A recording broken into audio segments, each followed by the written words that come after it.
I always say there's so much history right under our noses, and this fire station on Notre Dame Avenue definitely is an example of that. I mean, this puppy has been sitting here for 122 years. It's seen the neighborhood transform multiple times. Station 7 opened in 1904 on land donated by the University of Notre Dame, and if I zoom in here, you can see Notre Dame is just right there. The architect of the fire station actually lived right across the street. It was placed strategically on Notre Dame Avenue and South Bend Avenue to help serve the growing northeast quadrant of the city.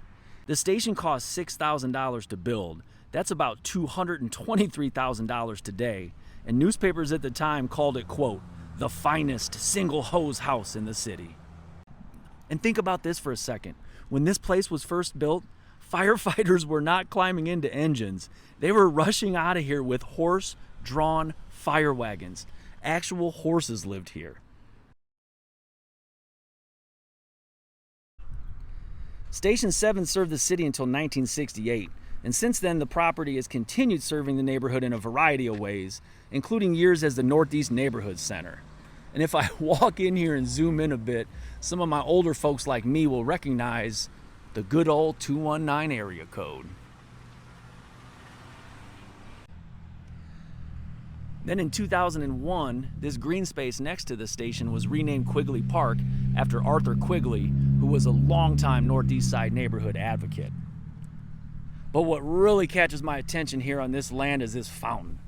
And you know me, I'm such a little local history dork, I had to do some digging. Turns out in the early 1900s, South Bend was pushing to beautify the city and create more public green spaces. Back then, neighborhoods just didn't have many parks, and it's not like people could hop in their cars and drive somewhere. So the city created small landscape parks at each of South Bend's 10 fire stations. Newspapers described them as having, quote, lawns, blooming shrubbery, ornamental trees, sparkling fountains, and flower beds. The article went on to say that these little stations were, quote, a credit to the surrounding neighborhoods.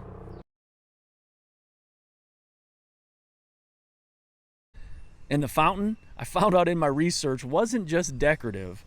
The horses that lived here and helped fight fires in the community would drink from it.